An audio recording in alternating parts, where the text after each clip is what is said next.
If you are taking statins right now, I need you to put down your morning toast and listen to me, because I know exactly what is happening. You're sitting there, looking at your latest lab results. The LDL number is circled in red, again. You did exactly what they told you to do. You cut out the red meat. You gave up the butter. You eat meals that leave you feeling empty, chewing on things that taste like cardboard. And still, you go back to the clinic, the doctor just sighs, clicks their pen, and writes another prescription. Or worse, they up your dose. I know how frustrating this is. The constant, quiet worry. Waking up with those dull muscle aches in your legs, the fatigue that sits heavy on your shoulders, the side effects from the pills that you pretend are just from getting older. I know that feeling. The deep frustration of doing everything right, playing by all the rules, and still feeling like you're losing the game. But what if the problem isn't what you took off your plate? What if the problem is what you forgot to put on it? Before we go any further, let's be clear about something. We are adults here. This video is strictly educational. I'm sharing science, not a prescription. Always consult your doctor before making changes to your diet or your routine. Never just throw your medication away. We are looking for health, not reckless decisions. Today, we need to talk about a grain. Not a fad. Not a miracle cure sold in an expensive plastic bottle. Just a simple, quiet grain that science recently discovered does something incredible. Your own body takes it, breaks it down, and your gut bacteria actually turn it into a natural statin. Right there inside you. Let's talk about how to actually clean the pipes. To understand how this grain works, we first have to unlearn a lie we were all sold a long time ago. Think back to the 80s and 90s. Remember the low-fat craze? We were told that eating fat makes you fat, and eating cholesterol clogs your heart. So, what did we do? We bought the fat-free cookies loaded with sugar. We switched to skim milk that looked like water. We ate dry toast and boiled chicken until we couldn't stand the sight of it. We followed the rules. And yet, heart disease didn't disappear. In fact, for many of us, the numbers just kept creeping up. Why? Because we were fighting the wrong enemy. Here is the truth that most people don't realize, and sometimes, doctors are too rushed to explain. Your body is not a simple tube where what goes in your mouth directly sticks to your arteries. It is a highly complex, self-regulating machine. And the CEO of that machine is your liver. Your liver is a cholesterol factory that never sleeps. It produces about 80% of the cholesterol floating in your blood right now. 80%! Imagine your bloodstream is a bathtub, and the water level is your cholesterol. For years, you've been trying to lower the water by turning off the faucet by cutting out eggs, skipping the steak, eating less fat. But the water level isn't dropping. Why? Because your liver is a broken pipe hidden under the floorboards, pumping water into the tap on the bottom, 24 hours a day.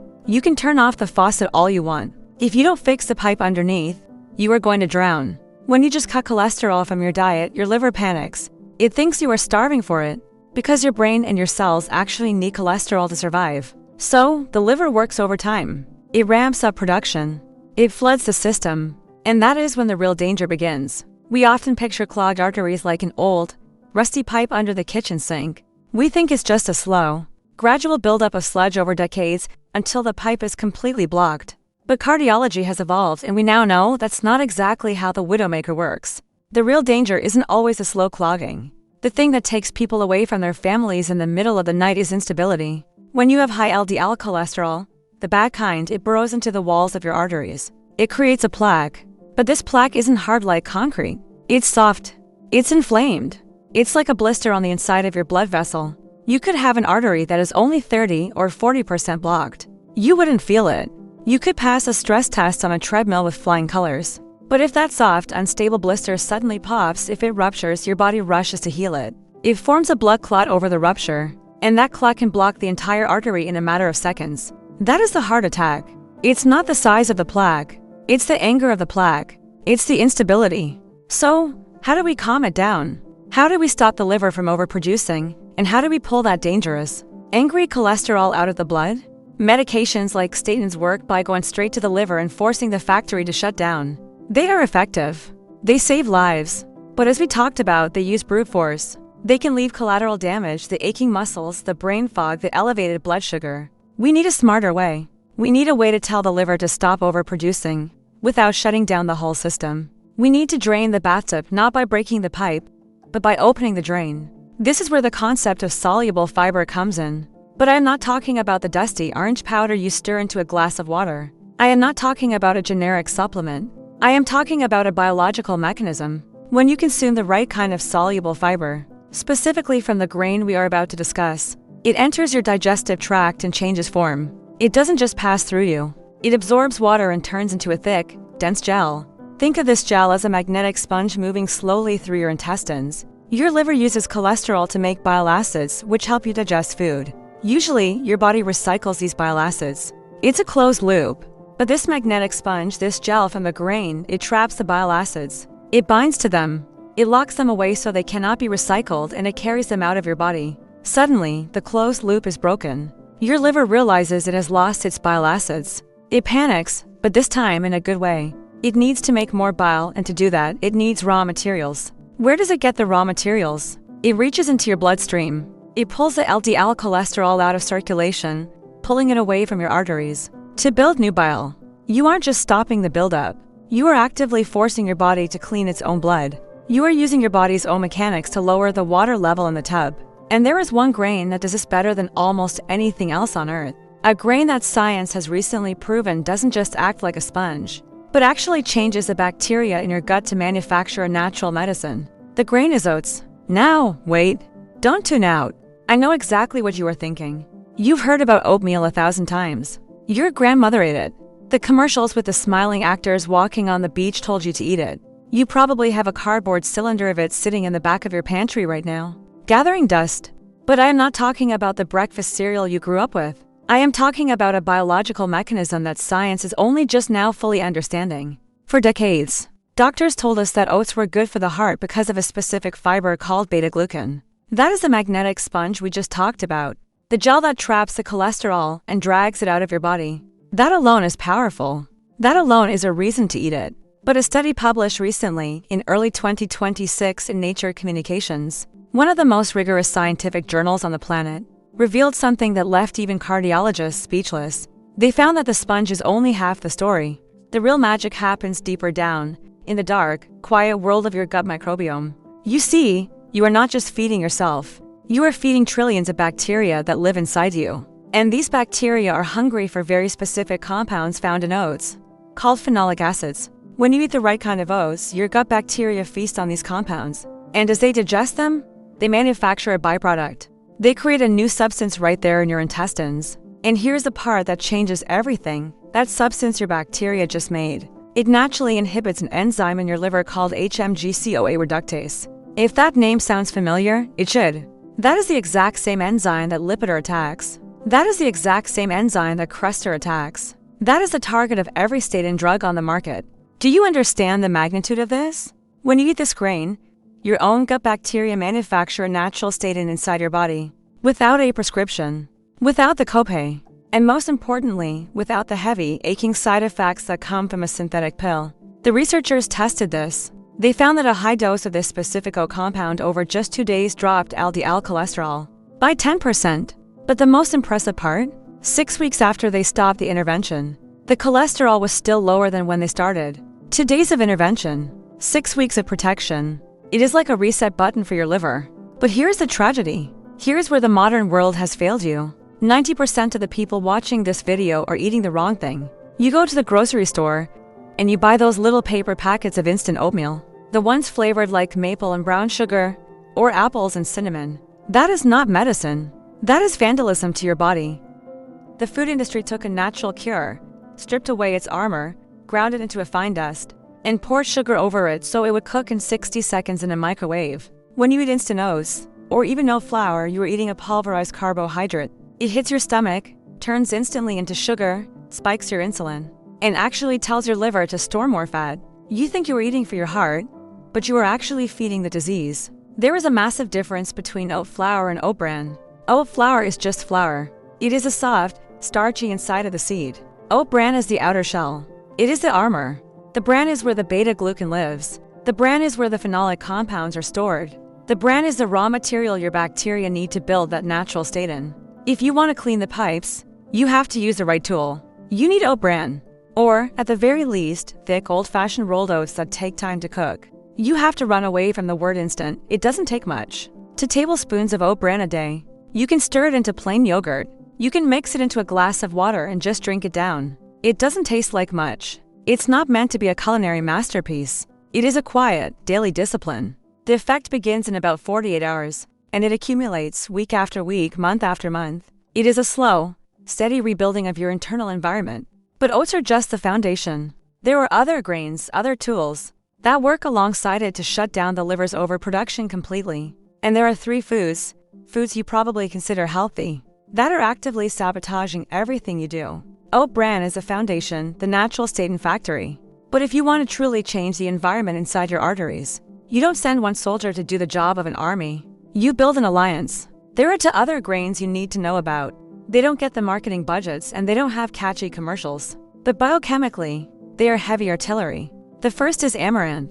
It is an ancient seed, tiny and unassuming. Most people walk right past it in the grocery store without a second glance. But amaranth contains a very rare compound called squalene. Remember the bathtub metaphor? The liver pumping water from the broken pipe. If oat bran is a drain, squalene is a wrench that tightens the valve. It goes straight to the liver and signals the factory to slow down the production of LDL cholesterol. It works on a pathway very similar to prescription medications, but without the muscle cramps, without the heavy fatigue. 2 tablespoons a day, mixed into a soup or cooked with your rice, and you are quietly closing the valve. The second is barley. And please, I am talking about hulled barley, not the kind fermented into beer. Barley is pure biological mathematics. It is loaded with a specific type of beta-glucan that is incredibly dense. If oat bran is a sponge, barley is a vacuum. It binds to those cholesterol-rich bile acids in your gut with such force that your body has no choice but to drag them out. Your liver panics, pulls more cholesterol from your blood to replace the bile, and your numbers drop. It is not a trick. It is just the mechanics of the human body working exactly as they were designed to. If you are still sitting here with me, listening to this, it tells me something about you. It tells me you are tired of just being handed a pill and told to go home. You are looking for the truth about your own body. If that is the case, I want to invite you to subscribe to the channel right now. Join us. We have these conversations every day, breaking down the science of living longer and living better, without the noise and without the nonsense. We are at a point in our lives where we can no longer afford to just guess. We can't just hope for the best. We have to take the wheel. And taking the wheel means knowing exactly who your enemies are, because you can eat all the oat bran and barley in the world. But if you are still inviting the saboteurs into your house, you are just bailing water out of a sinking boat. There are 3 foods you probably have in your kitchen right now, foods you might even think are healthy, that are actively undoing all your hard work. The 3rd worst traitor is coconut oil. I know, it hurts to hear. For the last 10 years, the internet has told you coconut oil is a superfood. They said it protects your brain and helps you lose weight. But the hard, quiet truth of clinical cardiology does not support the hype. Coconut oil is about 85% saturated fat. That is more saturated fat than pork lard. There is no high quality, long-term study proving it benefits your heart. In fact, studies show it can increase liver fat faster than other oils, and it absolutely drives up your LDL cholesterol. It is a trend, not a treatment. Stick to extra virgin olive oil. It is that simple. The 2nd traitor is the morning bagel, or the dinner roll, the white bread you toast and eat with your coffee, thinking it is harmless because it doesn't have any fat. It is refined carbohydrate. When it hits your stomach, it is instantly converted into sugar. It rushes to your liver, and your liver, overwhelmed by the spike, converts that sugar directly into triglycerides, fat in the blood. It is the exact opposite of oat bran. One builds the wall, the other tears it down. But the number 1 traitor, the absolute worst thing you can put in your body if you are worried about your arteries, is processed meat, bacon, sausage, hot dogs, deli ham. They are loaded with sodium, nitrates, and saturated fat. The World Health Organization classifies processed meats as a Group 1 carcinogen. That is the exact same category as tobacco smoke. You would never light a cigarette with your morning coffee. But millions of us eat slices of bacon every weekend, thinking it is just a harmless indulgence. It is not. It is sandpaper to the delicate lining of your blood vessels. You have to make a choice. You cannot build a house while someone else is swinging a sledgehammer at the foundation. We have spent a lot of time talking about the power of the plate. We have broken down how to use food not just as calories, but as a biological tool to force your body to clean its own blood. But now we have to sit down and be brutally honest with each other. I can give you all the oat bran, all the barley, and all the amaranth in the world. You can eat perfectly. You can walk 3 miles a day, sleep 8 hours a night, and manage your stress. And for some of you watching this right now, the LDL number still won't drop to where it needs to be. And if that happens, I need you to hear this clearly. Because no one ever says it, it is not your fault. There is a quiet shame that comes with high cholesterol. People assume you just eat too many cheeseburgers. But sometimes the liver is just genetically programmed to overproduce. The factory is running on a faulty blueprint that you inherited from your parents or your grandparents. When genetics deal you that hand, food is no longer enough to win the game. You need medicine. And we need to talk about the medicine because there is a heavy shadow hanging over it. A whisper in waiting rooms at dinner parties and on internet forums that absolutely terrifies people our age. Every single day, a patient will say, "I don't want to take a statin because I heard it causes Alzheimer's and memory loss." It is a valid fear. Your brain is made up of nearly 60% fat, and it relies on cholesterol to function. So, the logic seems to make sense. If I take a pill that drastically lowers my cholesterol, won't my brain starve? Won't I lose my memories? Let's kill that ghost right now with actual science. The largest meta-analysis ever done on this subject was published recently in the journal Alzheimer's and Dementia. They didn't just look at a few hundred people. They analyzed 55 different studies involving over 7 million patients, 7 million lives tracked over years. The result? People who take statins actually have a 14% lower risk of developing dementia, and the risk of Alzheimer's specifically dropped by 18%. Why? Because the medication isn't starving the brain. It is protecting the thousands of microscopic blood vessels that feed the brain. It keeps those tiny pipes open, ensuring oxygen and nutrients can actually reach your memory centers. But there is a massive difference between being afraid of a myth and actually being intolerant to a drug. The muscle pain, the heavy legs when you try to walk up the stairs, the severe cramping in the middle of the night, those are not myths. They are real, physical side effects that some people simply cannot endure. If you are one of those people, you are not crazy and you are not out of options. Medicine has evolved past the point of just telling you to tough it out.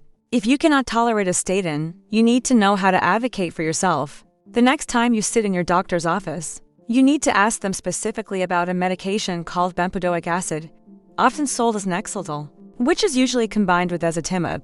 It works on the liver similar to a statin, but through a completely different biochemical pathway. And the most important part, it does not enter the muscle tissue the way statins do, which means it rarely causes that debilitating muscle pain. You have to ask for it because many doctors default to what they have prescribed for 20 years. And then, there is the absolute revolution in cardiology, the heavy artillery for those who have already had a heart attack, or who have stents, and whose cholesterol simply will not budge no matter what pills they swallow. Imagine your bloodstream has drains that suck the bad cholesterol out of circulation. But your body produces a specific protein, called PCSK9, that acts like a stopper, clogging those drains. There is a new class of drugs that simply turns off that protein. The stoppers are removed, the drains open up, and the cholesterol plummets by up to 50%. These are injections like Repatha that you take at home every 2 weeks. There is even a newer one called Leqvio that you only take twice a year. 2 shots a year, and the factory is completely controlled. They are expensive. They require insurance battles and paperwork, but they are saving lives when nothing else works. And if you look just a little further down the road, you can see the horizon changing completely. Right now, in the United States, they are testing a therapy that sounds like pure science fiction. It uses CRISPR gene editing, a single infusion into your vein. It travels directly to your liver, finds the exact piece of DNA that causes high cholesterol, and turns it off permanently. In the early trials published in the New England Journal of Medicine, although cholesterol dropped by 50%, the effect is designed to last forever. One treatment for the rest of your life. It is still in trials. It will take time to reach the public, but the direction is clear. We are walking toward a world where high cholesterol is not a lifelong sentence, but something we cure in a single afternoon. But until that day comes, we have to live in the present. We have to use the tools we have right now. We have to use the grains, the fibers, the daily choices, and yes, the medications when we need them. Because the ultimate tragedy is not needing a pill. The ultimate tragedy is finding out you needed one when you are already lying on a surgeon's table, wishing you had done things differently. We started this conversation looking at a piece of paper, a lab result with a red circle around a number that has been keeping you awake at night. For a long time, that number felt like a verdict. It felt like a slow countdown that you had no control over. But I hope that over the last 30 minutes, that feeling has started to shift into something else. I hope it has shifted into power. Let's make this incredibly practical. Let's talk about what tomorrow morning actually looks like. You wake up. Instead of reaching for the white bread or the instant oatmeal packet loaded with sugar, you take 2 tablespoons of real, coarse oat bran. You stir it into a bowl of plain yogurt with a few berries. Or you just mix it into a glass of water and drink it down. It takes 30 seconds. In that 30 seconds, you have just sent a shipment of raw materials to your gut bacteria, instructing them to build a natural statin. At lunch, maybe you swap out the heavy, refined pasta for a cup of cooked barley or quinoa. You are sending the magnetic sponge into your intestines to trap the bile acids and force your liver to pull cholesterol out of your blood. And at dinner, use extra virgin olive oil instead of coconut oil or butter. You avoid the processed meats. You close the valve. You don't have to be perfect. You don't have to eat like a monk. You just have to be consistent. The oat bran, the barley, the amaranth, they are not just food. They are biological instructions you give your body every single day. You don't have to choose between nature and science. The most resilient people, the ones who live long, deep and active lives, are the ones who know how to use both. They use the food to build the foundation, and they use the medicine to reinforce the walls. Heart disease is a very specific kind of tragedy. It is a quiet thief. It doesn't kick the front door down. It doesn't announce itself with a fever or a cough. It picks the lock while you are sleeping. It builds up in the dark, year after year, decade after decade, hiding behind the excuse of just getting older. You can pass a treadmill stress test with flying colors. You can feel completely fine. But if you have soft, unstable plaque lining your arteries, you are walking on thin ice. And then, one Tuesday morning, that soft plaque ruptures, a clot forms, and everything changes in a matter of seconds. We spend our 30s and 40s building wealth, building careers, and worrying about things that might never happen. We worry about the economy, we worry about the news, we worry about what other people think of us. But as we get older, the priorities shift. We realize that wealth means nothing if you don't have the energy to play with your grandchildren. We realize that retirement is empty if you spend it sitting in waiting rooms. The one thing that actually dictates how much time we have left on this earth, the plumbing that keeps the engine running, we often ignore until it is too late. You have the map now. You know the allies and you know the saboteurs. What you do tomorrow morning when you walk into your kitchen is entirely up to you. If this conversation meant something to you today, I am asking you to do 3 things before you close this video. First, make sure you are subscribed to the channel. We are building a community of people who refuse to just fade away quietly. We are taking control of our second act. Second, think of 5 people right now. 5 people you care about. A brother, a sister, an old friend who you know is struggling with their health. Or maybe someone who just complains about their statin side effects every time you see them. Send this video to them, share it. You might literally save a life without ever knowing it, just by giving them the right information. And finally, I want to hear from you. Go down to the comments right now and be honest with me. Tell me what your biggest struggle is with your cholesterol. Tell me what your LDL number is. Or tell me what topic you want me to investigate for our next video. I read them. I pay attention to what you are going through. Take care of your heart. It is the only one you get. Clean the pipes. Keep the engine running.